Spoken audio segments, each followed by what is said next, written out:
on another night, I suppose the young striker, Leandro Damião, might have had a hat-trick. That's right, and at least he played, up front at the point, which I think Pato tried to do in the Copa America, didn't make a great job of it, but Damião certainly did. And here, it's a wonderful run, and from Neymar, I think was probably their best player out there. He always looked very dangerous, got so quick feet. He's tremendous, and he was battered actually this evening. He got tackled so many times, but here it's a great run, great ball. As we can see, he actually is onside, and even then, with the keeper rushing at him, just touches it over, and that should have been his first. Yeah, for me that was a perfectly good goal. Yeah. Lovely little flick. And this is a good run, well-timed run. He just delayed it slightly. Good first touch, drilled it in the corner. A good striker's finish, running in behind the centre half here, but poor defending from Ghana's point of view. But you can see he knows where he wants the ball, and you'll just see him delaying his run ever so slightly there. Yeah. And it's a lovely weighted pass, threaded through. But that first touch out in front of his feet, strikes it, good finish. Yeah.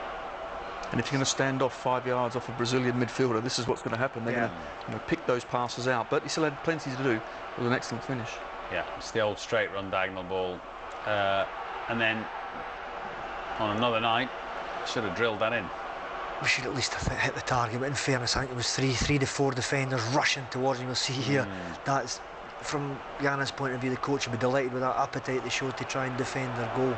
But that could have been his hat-trick. Yeah.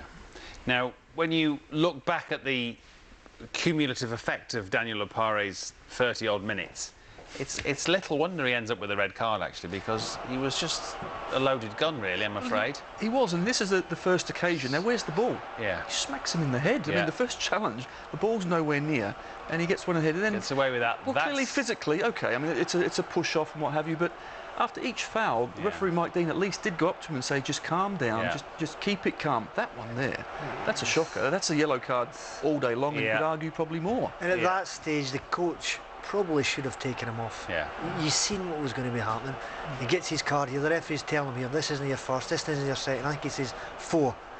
Is the next one you're going off. He's told him. And I think he was a tiny little bit unlucky here. He's kind of stumbled, and I don't really think he's meant to do any harm to Lucio. And he seems very surprised, but nobody else in the stadium and watching on television was surprised. Yeah. And it's a shame, because he's only 20 years of age. It's a huge game for him, and he was obviously trying his best, but he put his team in a shocking position, and they never recovered from it. To be fair, he wasn't the only one, was he? No. Either side of half-time. I know it was better in the second half, but they weren't without their culprits. But that's a baddie from Jonathan. Well, it's especially it's a friendly, and that could have caused some damage. He's really thrown himself in the air, completely missed the ball.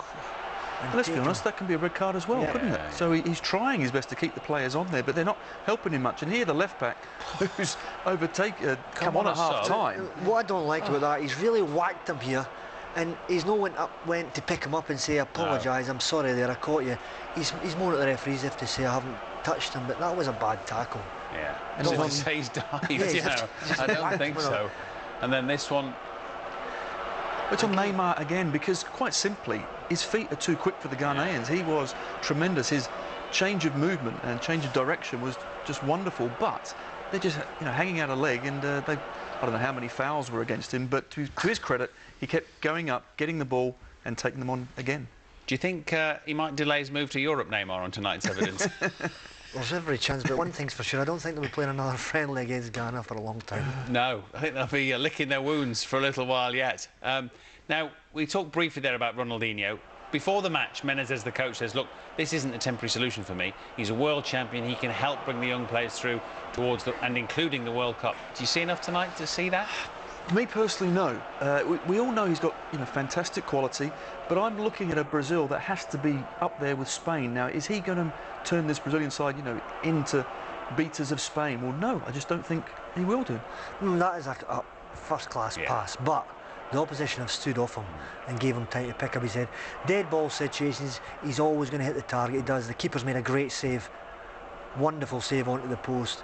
I think he's more of a static player just now. Yeah. I think maybe an impact player, maybe coming on with 15, 20 minutes to go when the opposition's tired, the game's slowed down, but as a starter against the top teams in the world, no. You could almost draw a comparison with David Beckham in England, couldn't you? They've kind of reached a point where they if they want to go in a different direction, it's probably going to have to be a change rather than the same. And you kind of feel Brazil are in that same boat, don't you? I think what's more surprising is that actually Brazil cannot replace